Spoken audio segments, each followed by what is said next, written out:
അമേരിക്കയുടെ വിമാനവാഹിനി കപ്പലിനെ ആക്രമിക്കാൻ റഷ്യയുടെ ആണവ അന്തർവാഹിനി വന്നു. ഒരു പക്ഷേ ഒരു അറ്റാക്ക് നടന്നിരുന്നെങ്കിൽ നമ്മൾ ഈ സംസാരിക്കുന്ന സമയത്ത് ഒരു ലോക മഹായുദ്ധം ആരംഭിക്കുമായിരുന്നു. പക്ഷേ റഷ്യയും അമേരിക്കയും തമ്മിലുള്ള ബന്ധം അനുദിനം വഷളാവുകയാണ്. ട്രംപാണ് ഇന്നലെ നിലപാട് പറഞ്ഞു. ഇതിനു മുമ്പ് ട്രംപ് പറഞ്ഞത് ഉക്രൈനിൻ്റെ കയ്യിൽ നിന്ന് റഷ്യ പിടിച്ചെടുത്ത സ്ഥലങ്ങളൊന്നും ഇനി യുക്രൈൻ വിചാരിക്കണ്ട, അത് പോയി എന്നാണ്. ഇപ്പോൾ പറയുന്നത് അല്ല, അതൊക്കെ വേണം തിരിച്ചു പിടിക്കുക. അത് മാത്രമല്ല, നാറ്റോയുടെ കൂടെ സഹായം ഉണ്ടെങ്കിൽ റഷ്യയുടെ സ്ഥലങ്ങളും സെലൻസ്കിക്ക് പിടിക്കാം എന്ന തരത്തിൽ ഒരു സെലൻസ്കിയെ കൊലയ്ക്ക് കൊടുക്കുന്നത് പോലെയുള്ള ഒരു വർത്തമാനം ഇപ്പോൾ ട്രംപ് പറഞ്ഞിട്ടുണ്ട്. അല്ല, ട്രംപ് പറഞ്ഞത് സെലൻസ്കിയെ രക്ഷിക്കുന്ന വിധത്തിലാണ്. അത് ഞാൻ കരുതുന്നത് ഇതൊക്കെ പറഞ്ഞിട്ട് സെലൻസ്കി ചാടിക്കയറി കഴിഞ്ഞാൽ ട്രംപ് പുടിൻ പടി കൊടുക്കുകയല്ലേ. ഇത്രയും കാലം സെലൻസ്കിയെ കൊല്ലാതെ വെച്ചിരുന്നു. ഇനി ചിലപ്പോൾ സെലൻസ്കി ഇരിക്കുന്നിടത്തായിരിക്കും പോയി മിസൈലിടാൻ പോകുന്നത്. അതുകൊണ്ടാണ് ഞാൻ സെലൻസ്കിയെ കൊലയ്ക്ക് കൊടുക്കുന്ന വർത്തമാനമാണെന്ന് കരുതിയത്. കാരണം ട്രംപ് പറയുന്നത് വിശ്വസിക്കാൻ പറ്റും, ആരെങ്കിലും വിശ്വസിക്കാം ട്രംപിനെ? റഷ്യ കടലാസ് പുലിയാന്ന് പറഞ്ഞു. അതെ. അപ്പോൾ എന്താണ് യഥാർത്ഥത്തിൽ എന്താണ് ഈ കടലിൽ നടന്ന ഈ ആക്രമണ ശ്രമം സത്യമാണോ? അതെ, ഇപ്പൊ വന്നിരിക്കുന്നത് വാർത്ത എന്താണെന്ന് വെച്ചാൽ ഓഗസ്റ്റ് അവസാന വാരം നോർവേയില് അമേരിക്കയുടെ ഏറ്റവും വലിയ വിമാനവാഹിനി USS Gerald R Ford. Gerald Ford പഴയ പ്രസിഡന്റാണ്. പ്രസിഡന്റിന്റെ പേരിലുള്ള വിമാനവാഹിനി. ഇതാണ് ഏറ്റവും വലിയ വിമാനവാഹിനി. ഇതിന്റെ സ്ട്രൈക്കിംഗ് ഡിസ്റ്റൻസിൽ റഷ്യയുടെ അന്തർവാഹിനി വന്നു. ആക്രമിച്ച് ഇത് മുക്കും എന്നുള്ള അവസ്ഥയിലേക്ക് വന്നപ്പോഴേക്കും നാറ്റോയുടെയും അമേരിക്കയുടെയും ഒക്കെ പല സ്ഥലത്തും കിടക്കുന്ന വിമാനങ്ങള്, യുദ്ധക്കപ്പലുകളും എല്ലാം കൂടി ഇതിന് വേട്ടയാടി ഇവിടെ നിന്ന് ഓടിച്ചു. പക്ഷെ ഇതിന് കിട്ടിയില്ല എന്നാണ് ഈ ഡിഫൻസ് ജേർണലുകളിലൊക്കെ ഇപ്പോൾ വരുന്ന വാർത്തകൾ. അപ്പോൾ റഷ്യയുടെ യാസിൻ ക്ലാസ്, അത് ഭയങ്കര ഈ സ്റ്റെൽത്ത് കേപ്പബിലിറ്റികളാണ്. യാസിൻ ക്ലാസ് മുങ്ങിക്കപ്പലായിരുന്നു ഇതിനെ തകർക്കാനായിട്ട് ഇതിൻ്റെ അടുത്ത് തന്നെ ഈ കടലിൻ്റെ അടിയിൽ കൂടി വന്നത്, തൊട്ടടുത്തെത്തി. അപ്പോൾ ശീതയുദ്ധത്തിന് ശേഷം നടന്ന ഏറ്റവും വലിയ നാറ്റോ വേട്ട ആയിരുന്നു ഈ മുങ്ങിക്കപ്പലിൻ്റെ പിന്നാലെ ഉണ്ടായത്. അമേരിക്കയുടെ navy, royal air force, royal Norwegian air force. Royal air force എന്ന് പറയുന്നത് ബ്രിട്ടൻ്റെ, US navy, royal Norwegian air force, ഇവരെല്ലാം ഈ വേട്ടയിൽ പങ്കെടുത്തു. നോർവേയുടെ തീരത്തിനോട് ചേർന്ന് തൊട്ടപ്പുറത്ത് ആയിരുന്നു ഈ വിമാനവാഹിനിയൊക്കെ ഉണ്ടായിരുന്നത്. ഇത് ബ്രണ്ട്സ് ഒബ്സർവർ എന്ന് പറഞ്ഞ പത്രത്തിലാണ് ഇതിൻ്റെ വിശദാംശങ്ങൾ ആദ്യം വന്നത്. അപ്പോൾ ഇത് ന്യൂക്ലിയർ പവേർഡ് ആണ്. അന്തർവാഹിനിയും മറ്റേ വിമാനവാഹിനിയും അങ്ങനെ തന്നെ. 1,00,000 ടൺ ആണ് ഈ വിമാനവാഹിനിയുടെ ശേഷി.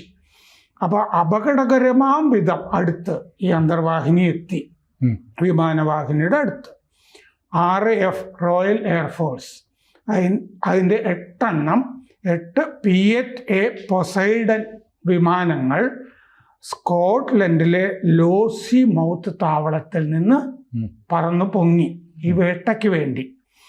പിന്നെ വേട്ടയ്ക്ക് വേണ്ടി മാത്രമല്ല, ഈ വിമാനവാഹിനിയെ രക്ഷിക്കാൻ വേണ്ടി അത് തന്നെ, വേട്ടയ്ക്ക് വേണ്ടി.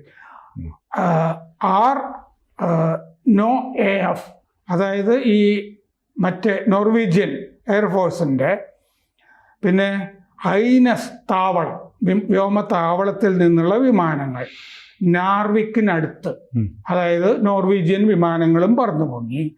അമേരിക്കൻ നേവിയുടെ വിമാനങ്ങൾ ഐസ്ലാൻഡിൽ നിന്ന് പറന്നു പൊങ്ങി. ഐസ്ലാൻഡിലുള്ള പല സ്ഥലത്തും അലർട്ട് ചെയ്തു എന്നർത്ഥം. പറന്നു പൊങ്ങി 2 മുങ്ങിക്കപ്പൽ മുങ്ങിക്കപ്പലിനെ തകർക്കാൻ കഴിയുന്ന P-8 വിമാനങ്ങൾ ഇറ്റലിയിലെ സിസിലിയിൽ നിന്ന്, ഇറ്റലിയുടെ വിമാനങ്ങളും നാറ്റോ ആണല്ലോ, പറന്നു പൊങ്ങി ഇറ്റലിയുടെ സിസിലിയിൽ നിന്ന്. അപ്പൊ പല രാജ്യങ്ങൾ ഇടപെട്ട ഒരു ഓപ്പറേഷൻ. പക്ഷെ അന്തർവാഹിനിയെ കിട്ടിയില്ല. അന്തർവാഹിനിയെ ഒന്നും ചെയ്യാൻ പറ്റിയില്ല. അല്ല, ഇവർ ഈ അന്തർവാഹിനിയെ കണ്ടിരുന്നെങ്കിൽ എന്ത് ചെയ്യുമായിരുന്നു? കണ്ടിരുന്നെങ്കിൽ ഈ അന്തർവാഹിനിയെ നശിപ്പിക്കാവുന്ന സംഗതികളും ഉണ്ട്. കാരണം ഈ നമ്മൾ വിചാരിക്കുന്ന പോലെ ഇപ്പോൾ വിമാനവാഹിനി കപ്പലിൻ്റെ അടുത്തേക്ക് റഷ്യയുടെ അന്തർവാഹിനി വന്നു, ന്യൂക്ക് സബ് വന്നു. അവർ ടോർപിഡോ ചെയ്യുമോ എന്നുള്ള ചോദ്യം ടോർപിഡോ ചെയ്യുമായിരുന്നു എന്ന് പറയുന്നു. ചെയ്യുമായിരുന്നു അവരുടെ ടോർപിഡോയുടെ സ്ട്രൈക്കിംഗ് റേഞ്ചിൽ വന്നത്. അവര് അങ്ങനെ വന്നെങ്കിൽ പോലും ടോർപിഡോ ചെയ്ത അമേരിക്ക റഷ്യ യുദ്ധമായി. ഇനി അതല്ല, ഈ അന്തർവാഹിനി പിൻവാങ്ങിയപ്പോൾ ഇതിനെ വേട്ടയാടാൻ ഹണ്ട് ചെയ്യാനും ഈ വിമാനങ്ങൾ വന്നു. അവർ കണ്ടെത്തിയാൽ അവർ ഈ സബ്മറൈനെ ആക്രമിക്കുമായിരുന്നു.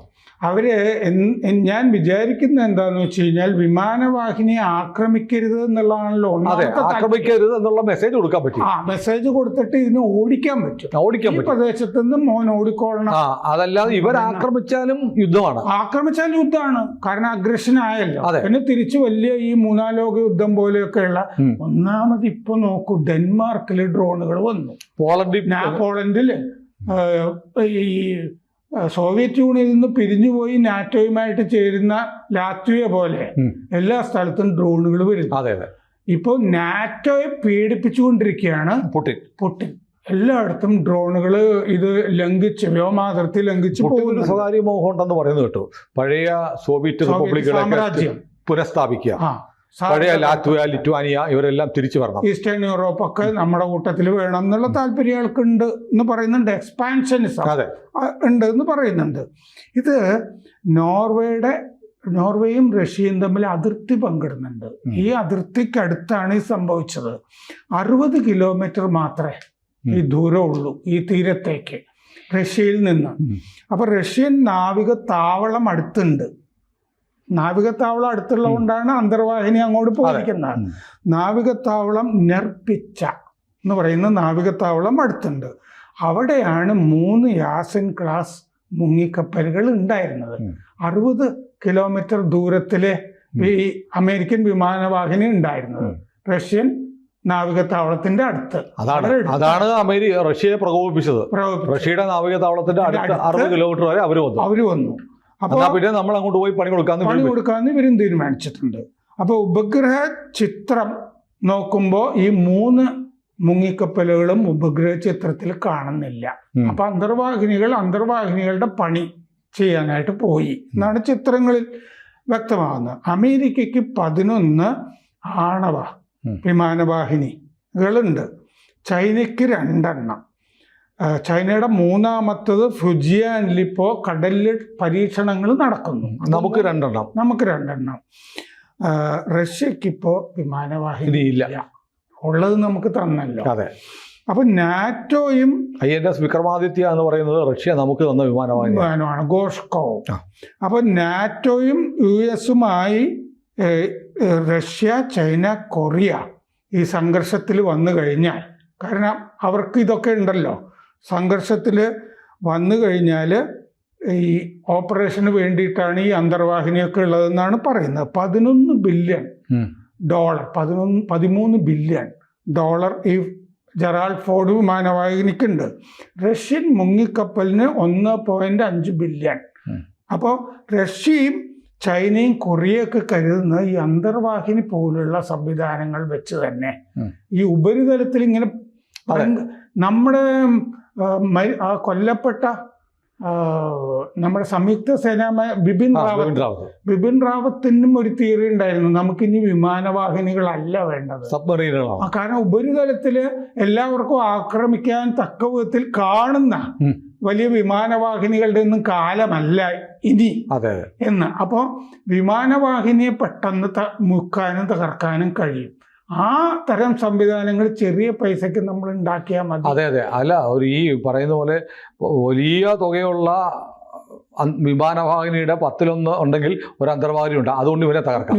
അപ്പൊ വിമാനങ്ങളുടെ കാര്യത്തിൽ പറയും, യുദ്ധവിമാനങ്ങളല്ല ഇനി വേണ്ടത്, ഡ്രോണുകളാണ് എന്ന് പറയുന്ന പോലെ, ആകാശ യുദ്ധങ്ങളാണ് ഇനി വേണ്ടത് എന്ന് പറയുന്ന പോലെ നമ്മളും ഇപ്പോൾ ഈ കൂടുതൽ അന്തർവാഹിനിയിലേക്ക് ശ്രദ്ധ, അന്തർവാഹിനികളിൽ വെക്കാവുന്ന മിസൈലുകൾ ശേഷി കൂട്ടണം എന്നൊക്കെയാണ് നമ്മളിപ്പോൾ ആലോചിക്കുന്നത്. നമ്മളൊരു 3ാമത് വിമാനവാഹിനി കപ്പലിനെ കുറിച്ചുള്ള ആലോചനയുണ്ട്. അപ്പോൾ എന്നിട്ടും ഈ ചെറിയ അന്തർവാഹിനി അമേരിക്കയുടെ ഏറ്റവും വലിയ വിമാനവാഹിനിയെ പീഡിപ്പിച്ച് കഴിഞ്ഞു. ഇതിപ്പോൾ ഒരു നടന്ന സംഭവമാണ്, അസാധാരണമാണ്. ഉപരിതല അസറ്റിനെ ശരിപ്പെടുത്തി എന്നുള്ളത് വളരെ വ്യക്തമാണ്. ഈ പശ്ചാത്തലത്തിലാണ് റഷ്യ കടലാസ് പുലിയാണെന്ന് ട്രംപ് പറഞ്ഞത്.